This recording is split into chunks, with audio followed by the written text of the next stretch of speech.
O título da palavra de hoje é o sofrimento na vida do fiel. Que bom seria se nossa vida espiritual, a partir do momento que nós recebemos a Cristo em nossa vida, todas as coisas mudassem, principalmente os problemas que existem em nosso meio. É claro que quando nós recebemos a Cristo, há uma grande mudança em nós, em nosso espírito. Mas que bom seria também se pudéssemos ver a solução de todos os nossos problemas, de todas as nossas dores, de todas as enfermidades, de todas as nossas preocupações e de todas as coisas negativas que estão arraigadas em nós.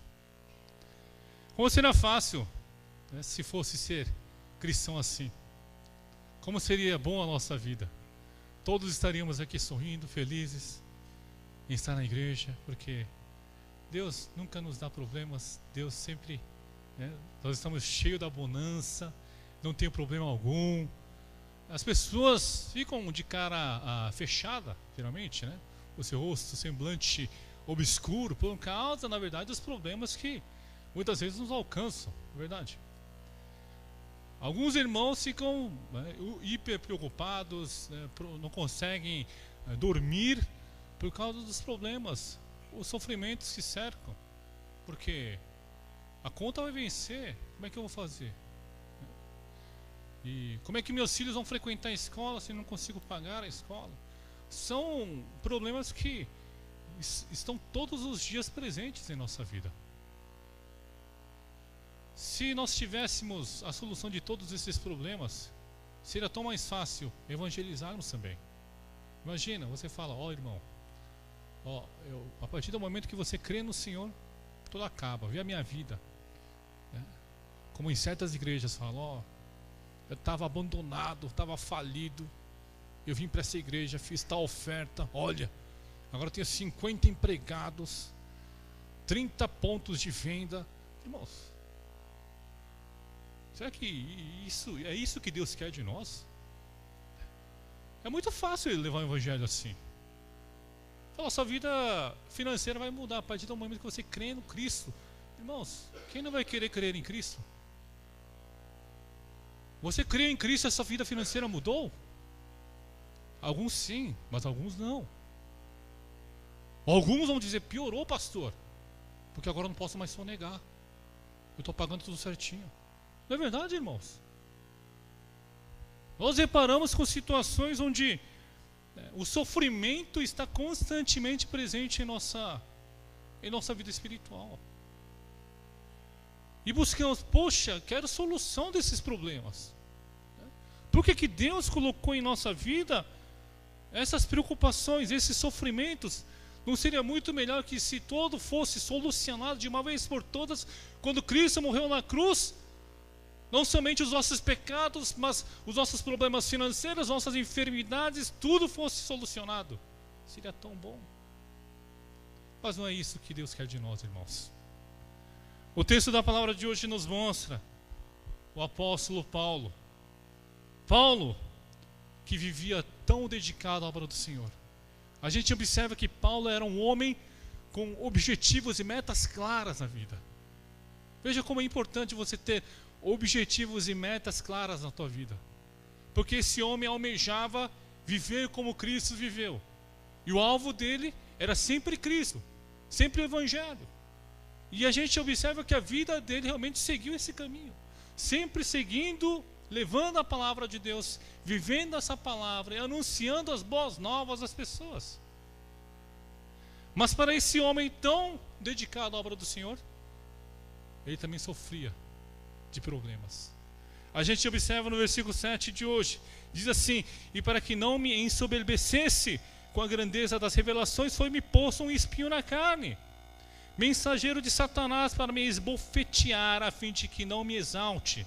Irmãos, Paulo está falando que tem um espinho na sua carne que está prejudicando a sua vida. Paulo está dizendo, irmãos, tanto na nossa vida espiritual, nós também temos espinhos em nossa vida, espinhos que nos atrapalham na comunhão com Deus, espinhos que a gente queria de qualquer jeito tirar e sumir. Mas a palavra de hoje nos mostra que Paulo vivia e convivia com esse espinho. Muitos tentam interpretar, né, o que seriam tais espinhos na carne que Paulo estava se referindo. Calvino diz que eram tentações espirituais que estavam enfrentando no seu dia a dia, por exemplo, dúvidas sobre a sua vida espiritual, né?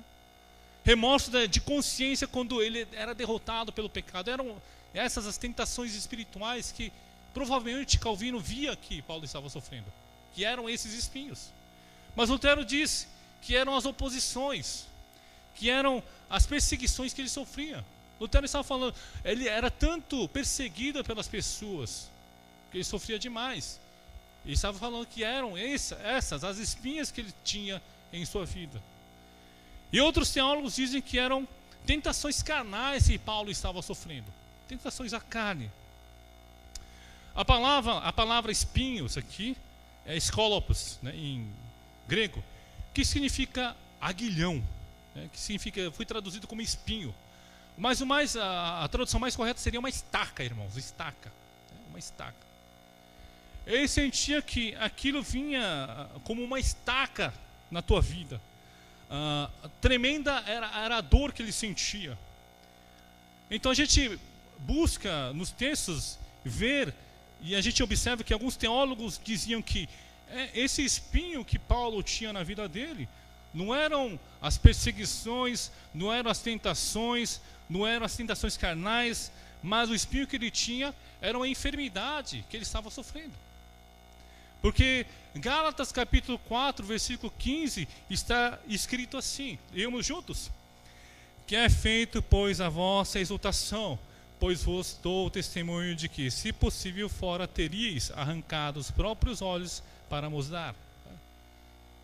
Ele estava com um problema crônico, né, que assolava a época, uma doença, malária, chamada malária, né, a malária é de uma dor tremenda, uma dor de cabeça tão forte, tão aguda que parece que prejudica até os olhos da pessoa.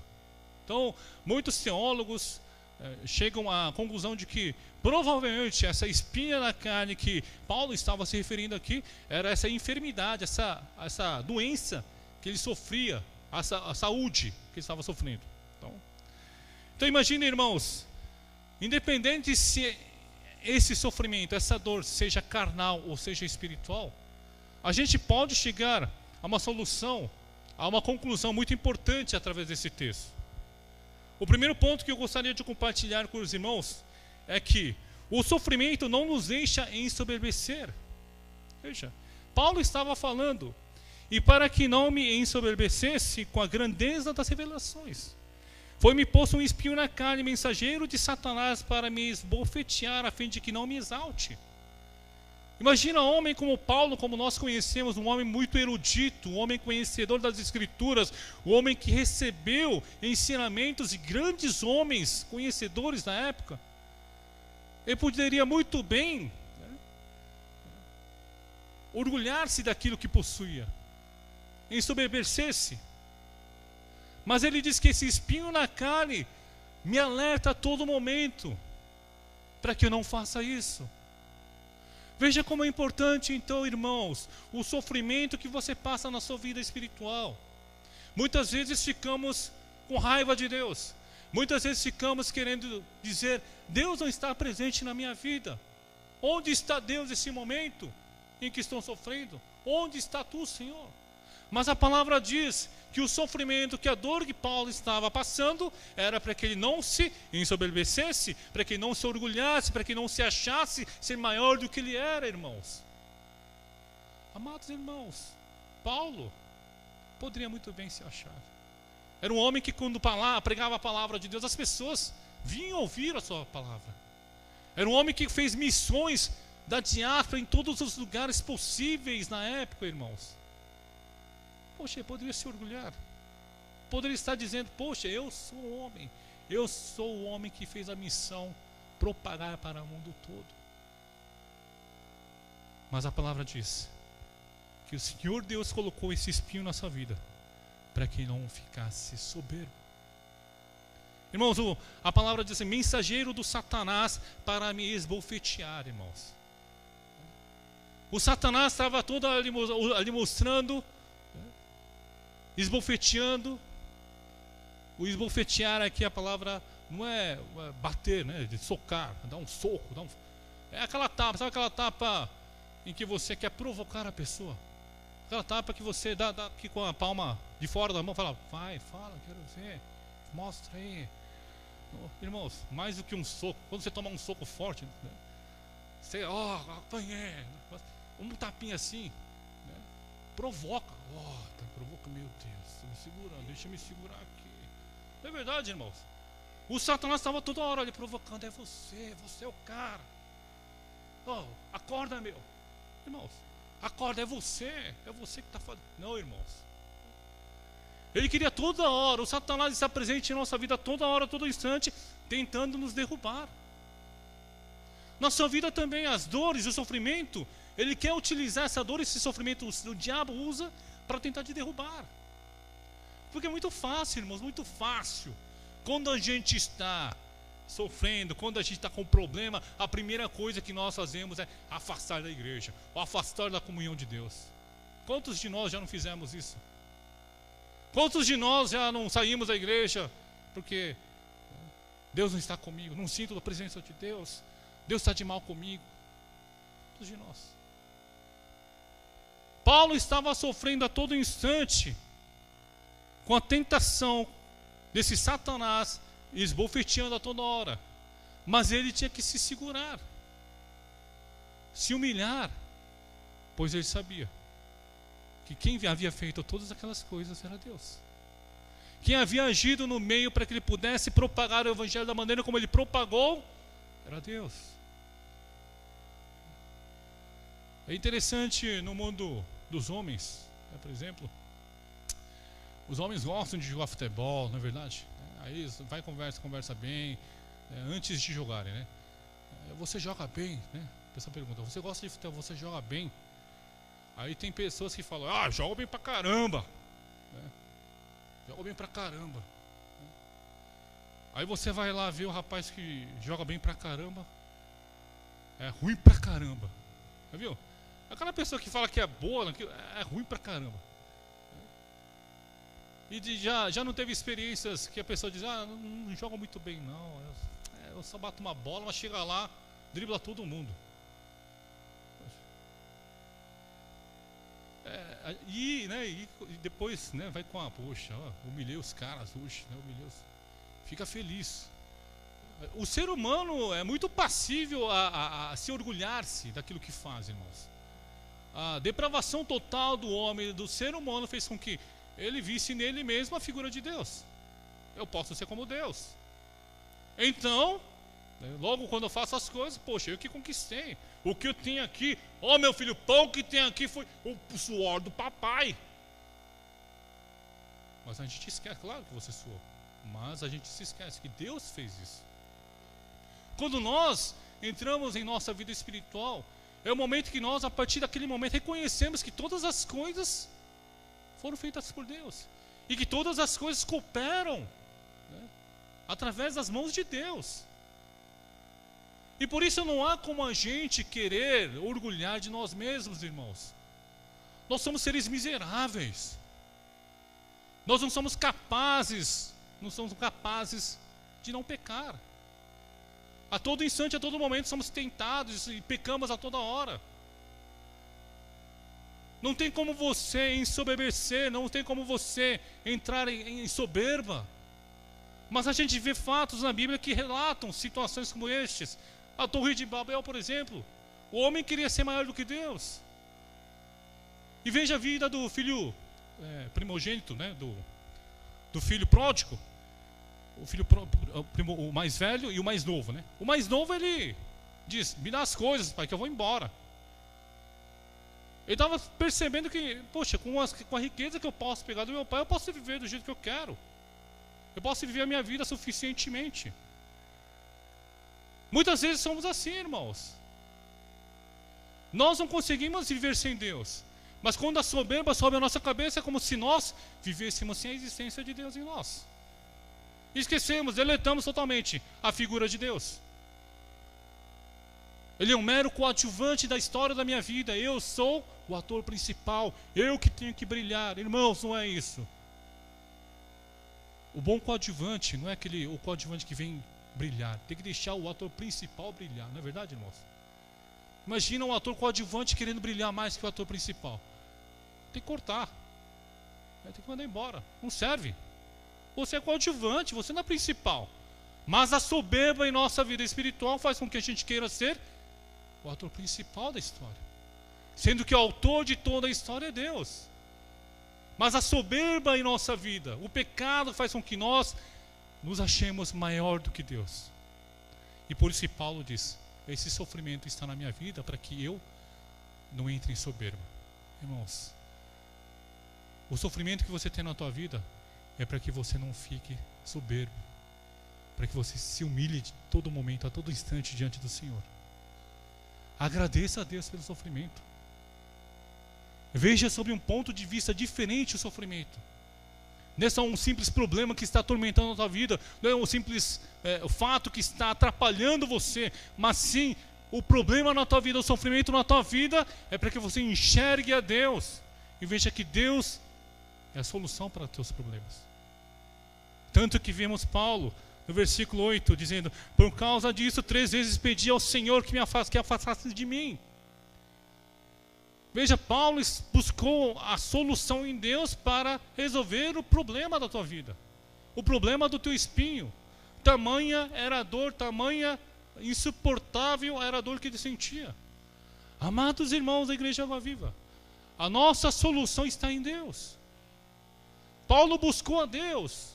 Você também, no seu problema, na sua preocupação, na sua enfermidade, no seu sofrimento, nos seus problemas financeiros, você tem que buscar a Deus.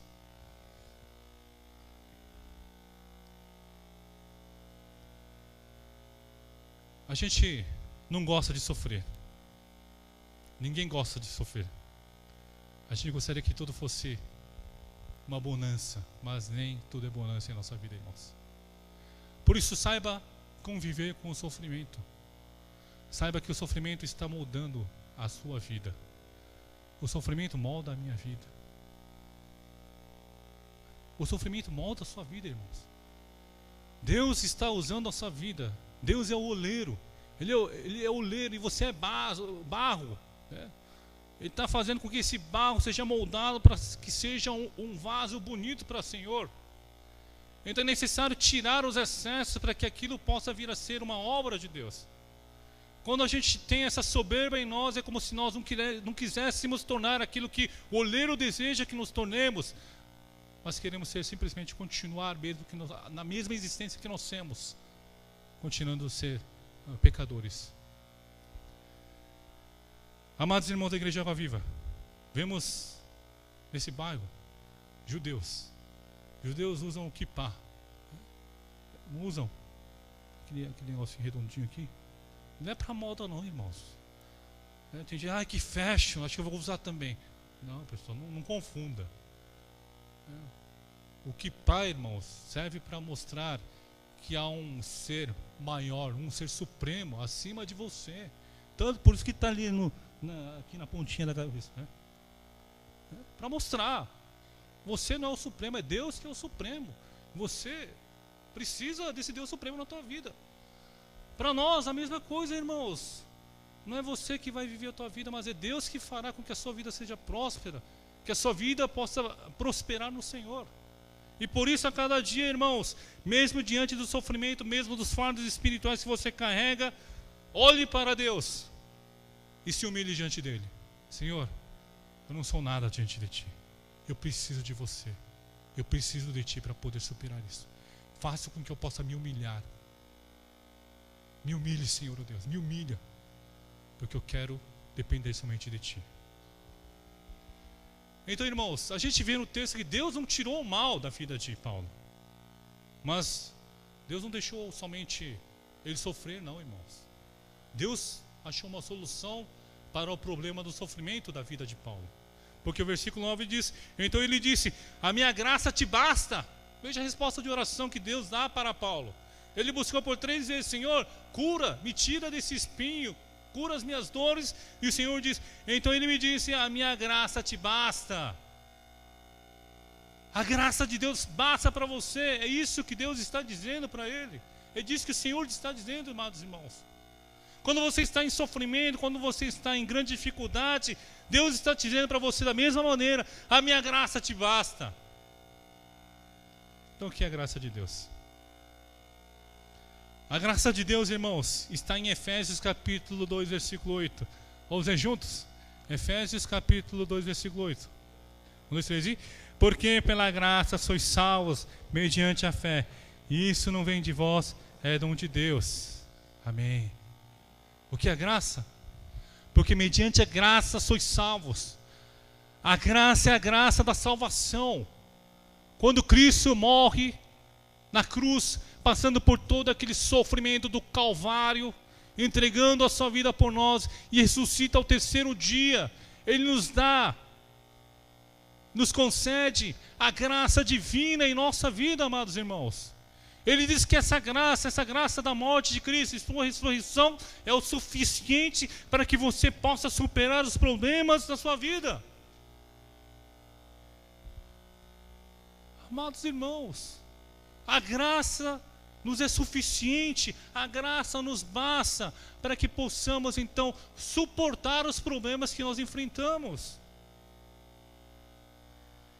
Veja em 2 Coríntios capítulo 9, versículo 8.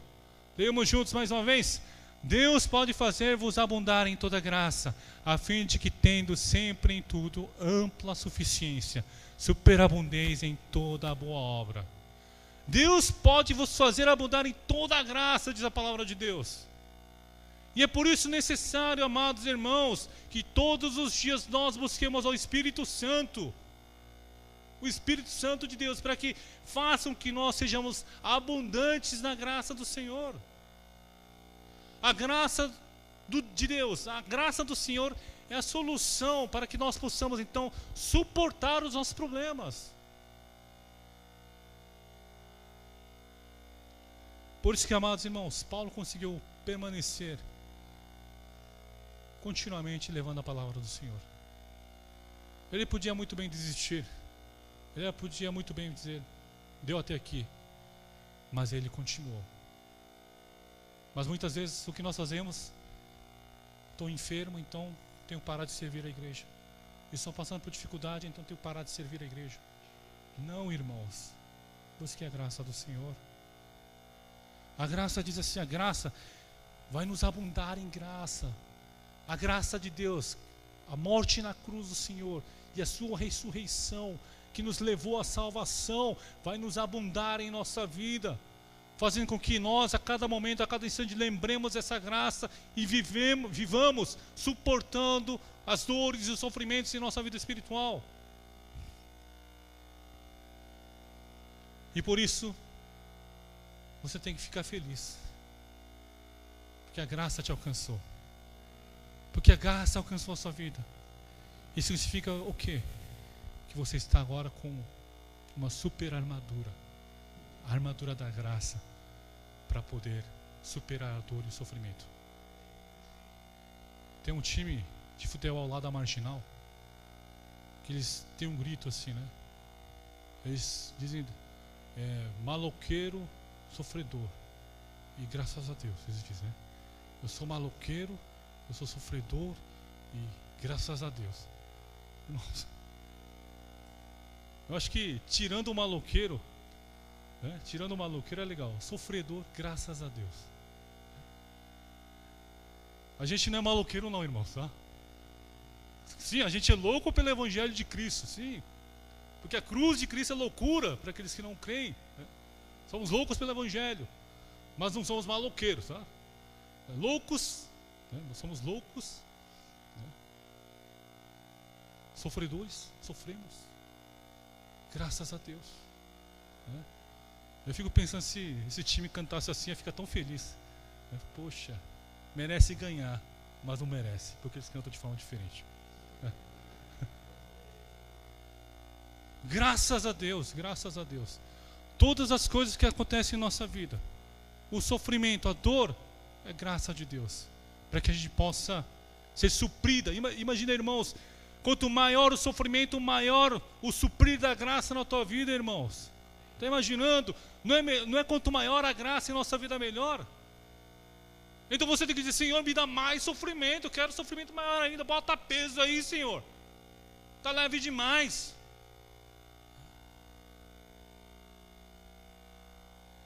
A nossa alegria está no sofrimento. A gente observa. Por isso quando a gente está vivendo a graça, não importa as dores, o tamanho das dores, o tamanho do sofrimento que você está passando, mas você consegue enfrentar. Por quê? A graça não vai bater proporcionalmente ao tamanho do seu sofrimento, irmãos. Lembre-se, a graça vai superabundar, capaz de cobrir todo o seu sofrimento, e que você possa assim superar os problemas da vida espiritual. Quando Deus enche a tua vida, Ele enche plenamente, Ele faz transbordar a tua vida. Superabunde da graça de Deus na nossa vida. Quando olha para os seus filhos, quando olha para a sua família, diga: Senhor, que a graça de Deus permaneça em minha família, que a graça de Deus esteja dos meus filhos, que a graça do Senhor atinja o meu marido, que eles possam viver na graça do Senhor todos os dias. Essa tem que ser a nossa oração, porque a graça é suficiente para que superemos os nossos problemas. Busque a graça do Senhor. Lembre-se, essa graça já te alcançou, você já tem essa graça, e viva na graça de Deus. E o terceiro ponto, irmãos: quando Deus está conosco, o sofrimento se torna motivo de alegria. Terceiro ponto: quando Deus está conosco, o sofrimento se torna motivo de alegria, irmãos. Veja o texto onde a gente observa o versículo 9 e 10. Então ele disse: a minha graça te basta, porque o poder se aperfeiçoa na fraqueza. De boa vontade, pois mais me gloriarei nas fraquezas, para que sobre mim repouse o poder de Cristo. Pelo que sinto prazer nas fraquezas, nas injúrias, nas necessidades, nas perseguições, nas angústias, por amor de Cristo, porque quando sou fraco, então é que sou forte. Irmãos, Paulo está dizendo: eu sinto prazer nas fraquezas. Quem é que gosta aqui de expor a sua fraqueza?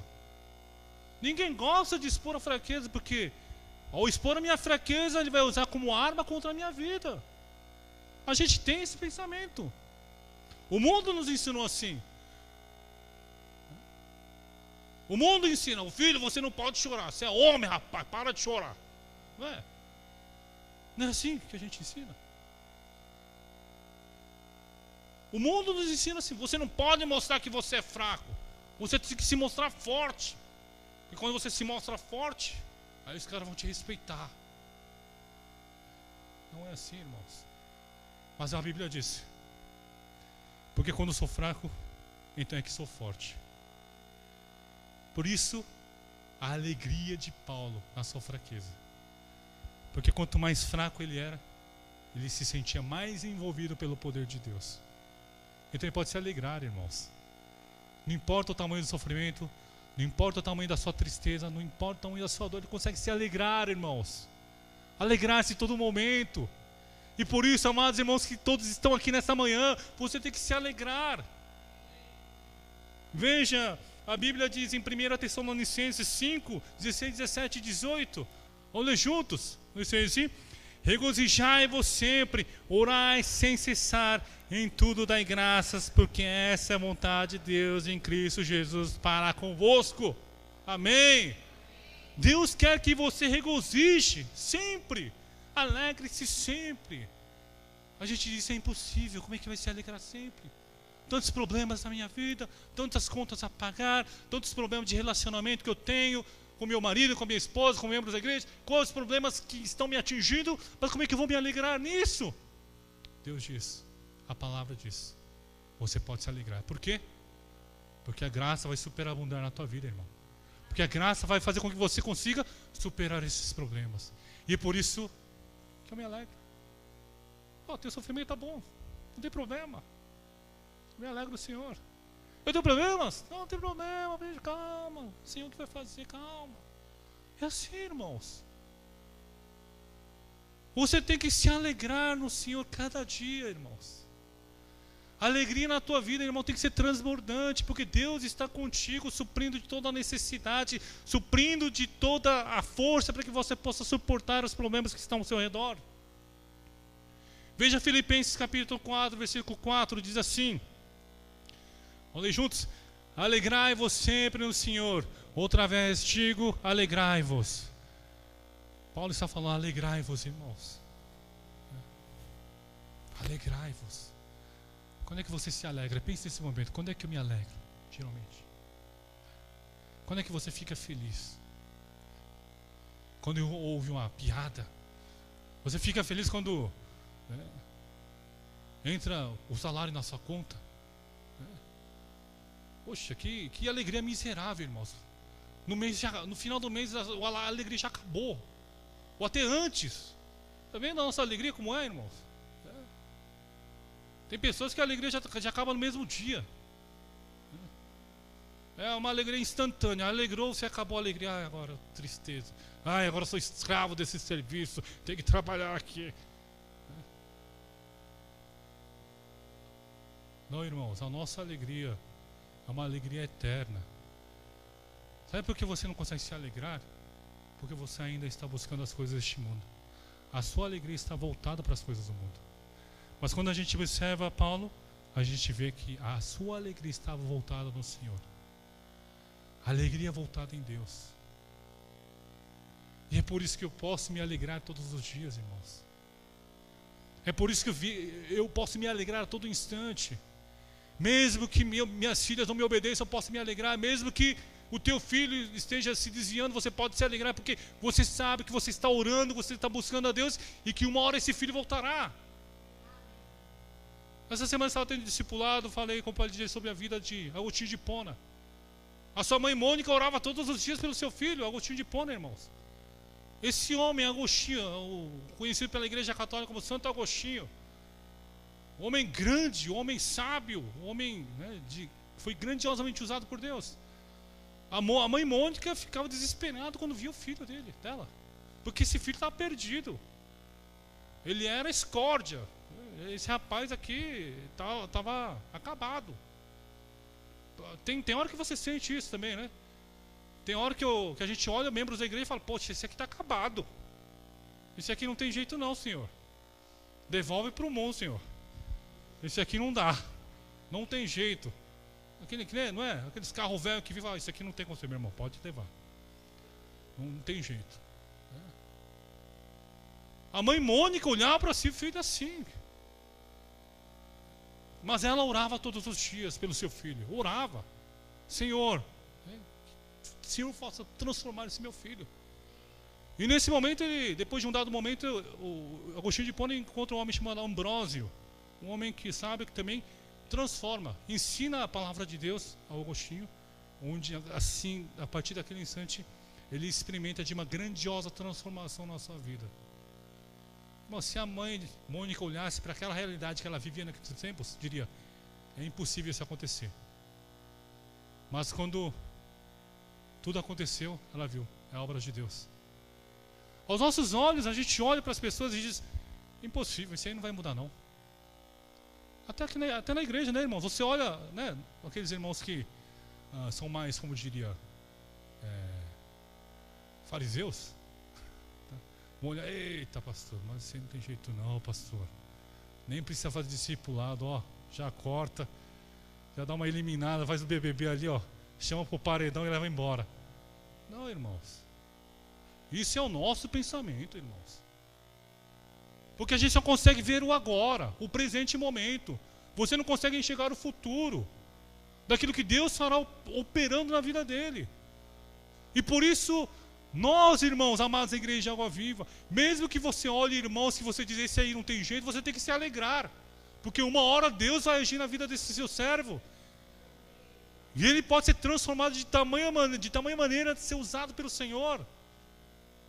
E é por isso que Paulo se alegrava. Eu me alegro na minha fraqueza, porque quando sou fraco, é que Deus age mais fortemente em minha vida.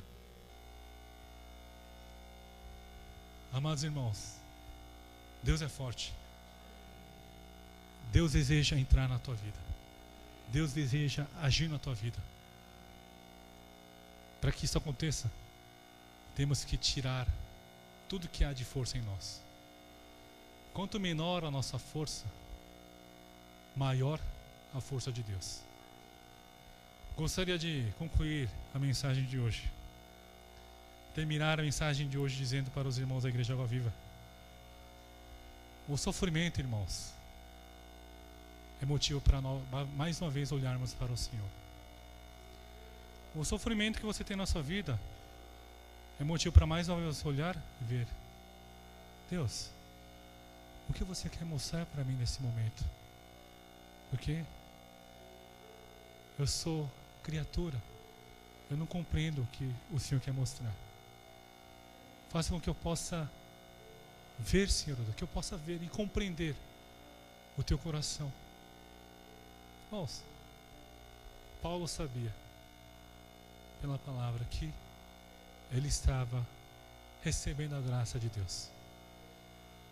Que a graça de Deus seria muito maior que a dor, que o espinho na sua carne.